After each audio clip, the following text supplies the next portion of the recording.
going to take two different brisket wrapping methods and I'm going to combine them and we're going to see what the results are. I'm going to take the traditional paper wrapped brisket, then I'm going to add a foil boat to it. We're going to see how this method works, so let's get right to it. So the first thing we're going to need is a brisket. And I lucked out and I was able to find a nice 12-ish pound brisket. I believe this was just shy of 12 pounds. Now when I look for brisket, I do like to try and find a smaller size brisket. Now the reason for that is I like how they cook better than a larger brisket, and a lot of times I find the trimming is a little bit easier. And the other thing I want to mention is whenever you're doing a trim on a brisket, you need to get yourself a super sharp knife. A boning knife is what you're looking for. It's very similar to a fillet knife that you would use for fish, except for the blade is not as flexible as a fillet knife. Now this is a Victorinox semi-stiff boning knife. This is what I highly recommend you purchase if you're trying to trim up some brisket. And you're going to want to make sure to get your knife nice and sharp before you go ahead and start trimming this. Now, if you're interested in this knife, the link is down below. I have a list of everything I like to use down there, so check it out if you're interested in this knife. But let's get right into it and start trimming this brisket. So with all my briskets, I like to start on the bottom side,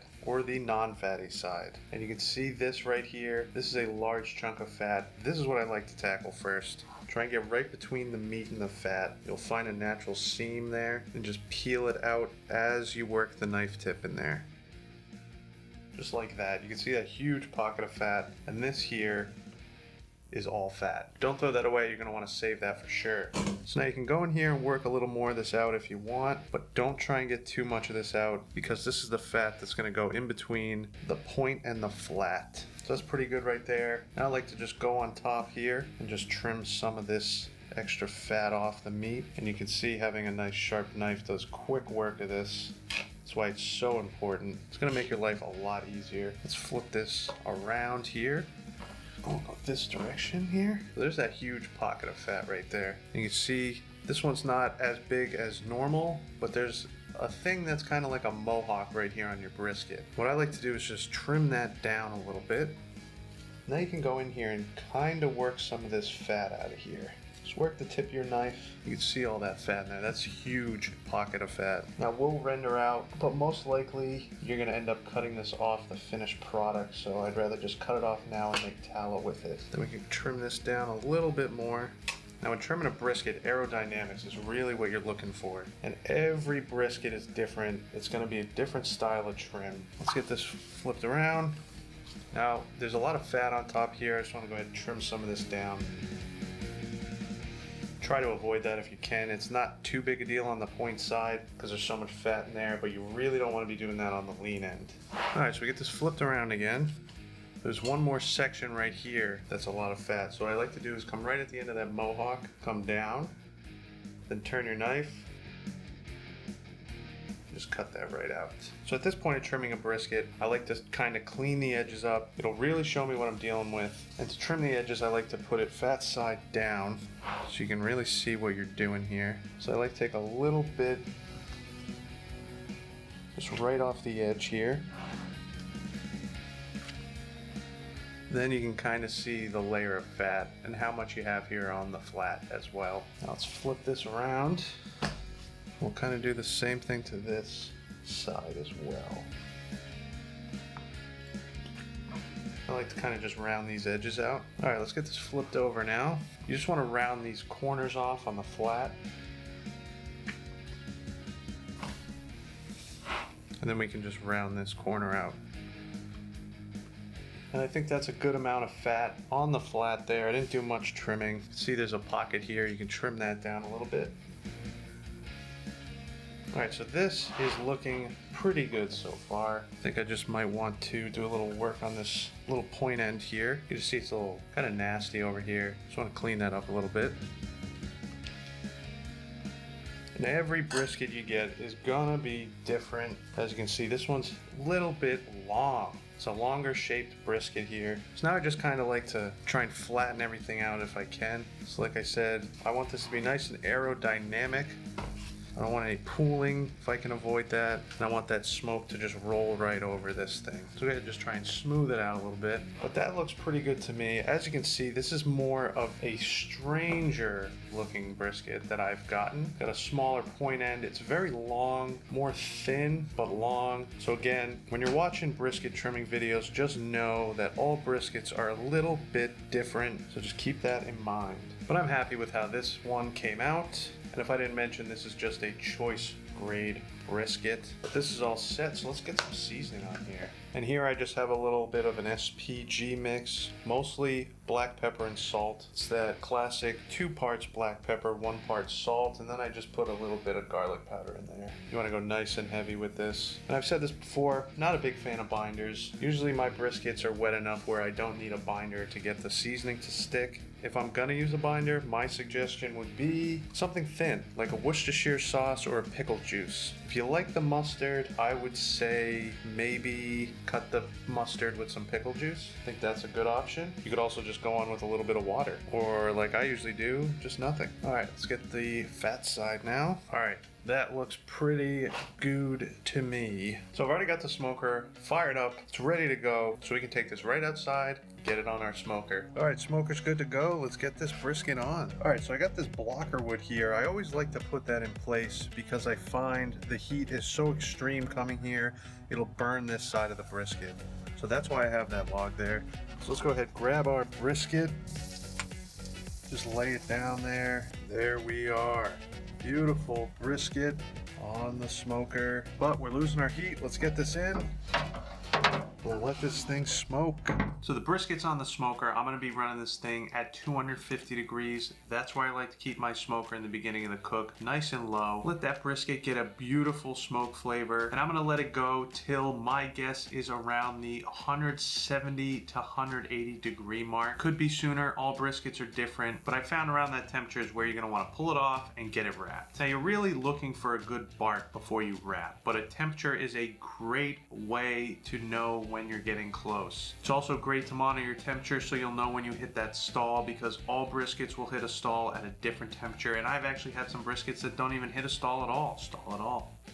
Interesting. So I'm just gonna let the brisket go for a few hours before we go out and check on it. But before we go out and check this brisket, I wanna say thanks to the sponsor of today's video, TYPHUR. They're a very cool culinary company that's making some awesome products. Very science-based. They have a great sous vide station that they're coming out with that looks amazing. But today's video is specifically about their InstaProbe thermometer. Now, if you've seen any of my other videos, you know I like to use the ThermoWorks ThermoPen. It's a great thermometer. That's what everyone uses. Every commercial place is using one of those. But this TYPHUR InstaProbe is the only InstaProbe thermometer I've seen yet that can compete with the ThermoWorks. It has a beautiful OLED display that the camera obviously is not going to show properly. It shows you your battery, and it also gives you decimal points. And I'll tell you right now, I've been messing around with this thing. It has super fast response time, and it can give you a reading within 0.75 seconds. It is completely waterproof, easy for cleaning, and one of the big things I like about it that the ThermoWorks doesn't have is a magnet, so I can stick this on the fridge wherever. I love that feature, and this thing is just a super clean looking thermometer. The screen is amazing, like I said. So this is what I'm going to be using today to check the temperatures on the brisket. So thanks again to TYPHUR for sponsoring this video, but let's get out there with this and check on our temperatures. All right, we are 6 hours in. Let's check on this brisket. Oh yeah, that's looking really nice. Check out the bark on there. Absolutely beautiful. So after about 2.5, 3 hours, I started coming out here and I was spritzing this maybe every 45 minutes or so with just some white vinegar. Let's go ahead, get our TYPHUR instant read thermometer. We're gonna check some temps on this first. Let's get one right in the point. We are at 176.1. And you can see that nice screen on here. This thing is beautiful and it is super fast, but that is a perfect temperature for this brisket, I think, and it feels nice and tender. So let's see where we are in the flat. You can see how quickly this tells you temperature. Right up to 161. So you can see the flat here is a lot slower with temp than our point, but here at the end, yeah, we're at about 178. right in the middle to that point, 155 or so. Let's try and get right in the center here. We're about 160, but I think this is ready to be wrapped. So let's go ahead, get it off, and we'll get it wrapped up in our paper and then foil boat. So here is the brisket. Just take a look at that. Nice, beautiful bark on there. And that's really what you want before you wrap. You want to make sure you get that nice bark because it's going to be hard to build bark once you get it wrapped up. So let's go ahead and do this paper wrap first, then we can get that into the foil boat. So start off with some beef tallow. Be generous. Spread that all over. I'll have a link in the description for this beef tallow as well if you're looking for it. And the butcher paper. This is some nice, really wide butcher paper. Highly suggest getting it if you do briskets. Let's go ahead, get our brisket down. Now we're trying to get this wrapped up nice and tight.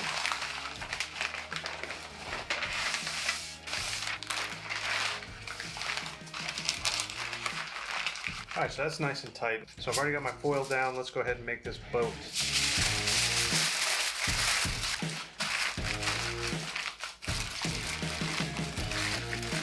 Alright, so that is the paper wrapped foil boat brisket. I like this method because you have this tallow soaked paper covering the whole brisket that allows it to stay nice and moist in there. Then you have the foil boat around it. This is going to make sure that all that tallow in that paper doesn't drip out and you'll lose all that good juice. That's why I think this is actually a pretty good method, but I'm going to wait till this hits around the 190-degree mark, and then I'm just going to check it for tenderness and pull it off when it's ready. So I'll see you when this hits 190. Alright, 2.5 hours since I put this back on the smoker. So let's get the temperature on this, and now you can see that OLED screen, really nice. But let's go ahead and check our temp on this thing, and you'll see how quick it is. About 182, 183, yep. But I'll tell you what, that's just a guideline for the brisket. It's not all about temp here at the end. About 185 in the point, yep, 184. So around that 180 mark, just go ahead and start feeling for tenderness. And this is like butter in both the point and the flat. So I know a lot of people say pull your brisket at the 200-degree mark. Well, I say it's all about feel.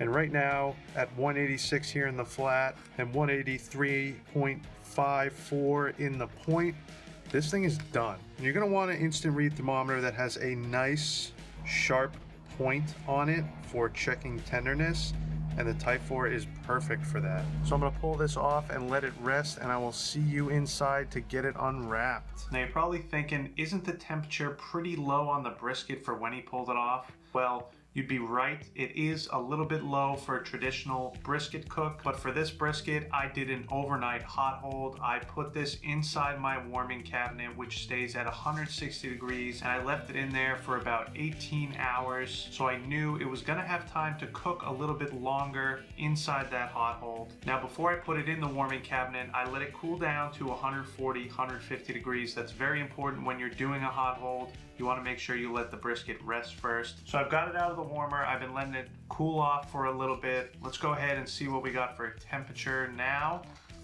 So we're at about 143.5 degrees, super accurate. And I'd like to mention now, if you're interested in one of these, I'm gonna put a link down below, but this thing smells great. Let's get it unwrapped, sliced up, and see how this came out using the paper wrap plus foil boat method. All right, here is the brisket. Check that baby out. Beautiful bark, absolutely incredible. That's what you want in a brisket.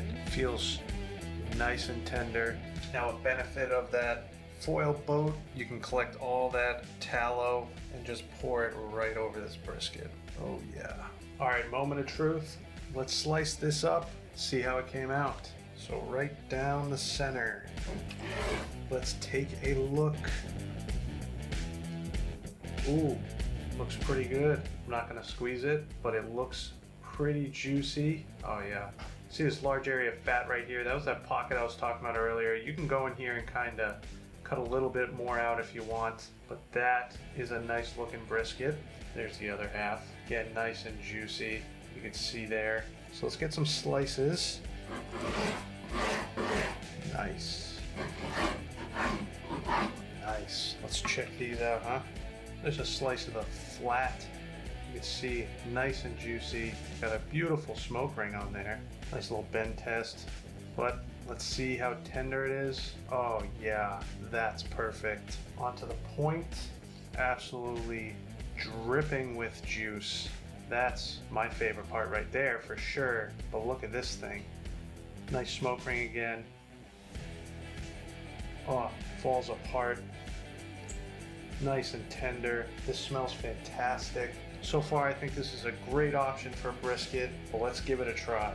All right, so this brisket came out phenomenal. You can see why I do really like that paper wrap plus foil boat method. The paper wrap always works great. It's perfect for anyone just starting to do brisket, but I really like adding that foil boat because, like I said, it holds in all that rendered fat and makes this nice and tender at the end, and it's still super moist inside. And like I said, if you're not doing a hot hold, you're going to want to bring this temperature up a lot hotter than what I did, but since I was doing an overnight hot hold, I knew that it was going to cook while it was inside my warmer. And again, I just want to thank TYPHUR for sponsoring this video. Be sure to check them out. Everything's in the description. I'll also put a link to everything I like to use down there as well, but I gotta give this brisket a try and see how it tastes. So I'm gonna start with a piece of the flat here, nice and tender. That is so good. Nice and moist, especially for a flat. Usually the flat dries out a little bit on you, but this is perfect. And that flavor is fantastic. Just a simple SPG blend on there. You don't really need much with a brisket, but I gotta give my favorite piece a try, and that is the point. So here we go. You just can't beat the flavor of a point. And with all that fat in there, it is super tasty. This is such a good brisket. I would highly suggest you giving this method a try. It works great. But I hope you enjoyed this video. If you did, make sure to give it a like. And if you're new to the channel, make sure to subscribe right over here. And if you want to see another one of my barbecue videos, you can check this one out right over here. But most importantly, get out there, smoke something good.